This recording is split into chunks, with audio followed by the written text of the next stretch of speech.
Hey, so this month we celebrate Dr. Martin Luther King Jr.'s birthday. And next month we celebrate Black History Month. So it seemed good to me to make a video. So I wanted to tell you the story about this big adventure I had. This is the kind of adventure where I went to live in Las Vegas. Now when I went to move there, I wanted to join this international organization. The organization I was thinking of was the kind where you practice public speaking. I will now give a speech. So I wanted to join Toastmasters. So there I am in my kitchen, and I'm looking up in the newspaper where the local Toastmasters clubs meet. And I find this one that I'm pretty sure is in the neighborhood right next door. And so I turned to my housemate and I said, "Hey, look at this. There's one called Burnt Toast Toastmasters that meets in this elementary school. I think it's in the next neighborhood, right?" And so he turns to me and he's like, "Yeah, you're probably going to meet some of the sisters there." And when he said that, it didn't really register in my mind that he was referencing the title of the club, Burnt Toast Toastmasters. I just thought he was pointing out the fact that we lived in Las Vegas and we were in a predominantly black neighborhood. So I check out the time and the place, and at the next meeting I show up and I go to Burnt Toast Toastmasters. And true to form, for every Toastmasters club, as soon as I walk in the door, people are all over me saying, "Hey, welcome to our club. Oh, hey, do you want to join? Hey, tonight would be a great night to join. Why don't you join? You should join." And so I was there to join, and it was real close by, so I didn't think anything about it. So I joined Burnt Toast Toastmasters. And after about 6 weeks or so, it's my turn to be the Toastmaster, to run the meeting. So I was excited about that. It's a little scary, but that's what we go there for. In the course of the meeting, I go to introduce the table topic master. And instead of saying what he should have, which is, "Good evening, Mr. Toastmaster, fellow Toastmasters, and welcome guests," he stumbles and he says, "Good evening, Master," and then kind of loses his footing from there. And I didn't think anything of it because people lose their footing all the time during meetings. Somebody else in the meeting caught on to the funniness of the situation and said, "Who you calling Master?" At this point, everybody starts laughing. And I'm a little nervous, so I heard the comment, and I was pretty sure that people were laughing in a good kind of way, but I wasn't completely positive.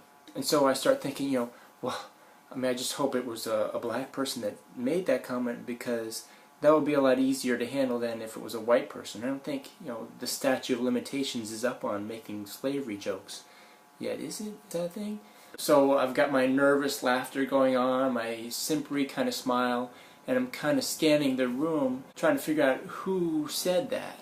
But then after a while, a sense of relief comes over me, because I realize that, I don't know who said it, but I'm pretty sure it was a black person, because I'm the only white person in this room, and I know I didn't say it.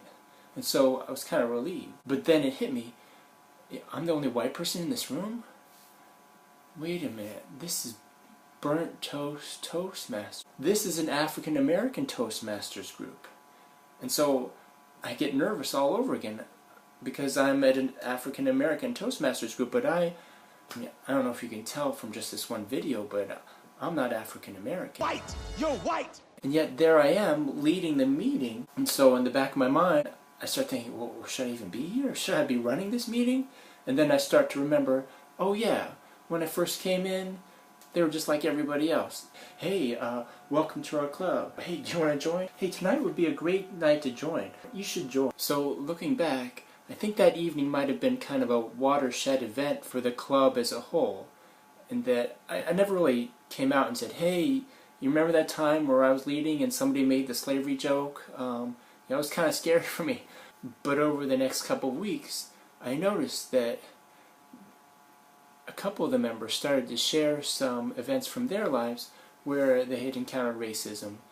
They started talking about black anger, and I could tell just by the tone of their voices that I had approached some kind of a special place, and that it was a real point of vulnerability.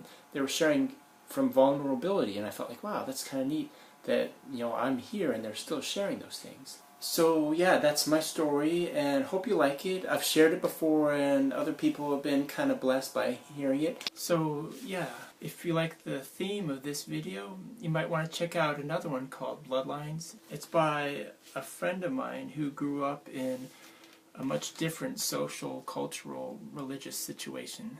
Separation was as deep as you could imagine. And I grew up in it with approval. Actually, did I say friend? That might be a little bit too strong of a word. It's a video by an acquaintance of mine. I grew up in this home as a full-blooded racist. Actually, we're not acquainted in any way that involves friendship or knowing each other. I honestly don't know him. But I do love his video because it does such a great job of displaying a power greater than racism. And of course, if you like this video, you could always share it. I mean, I'm just saying. You want to share this video. And I'm sure it goes without saying that you could always like my video. I like this video.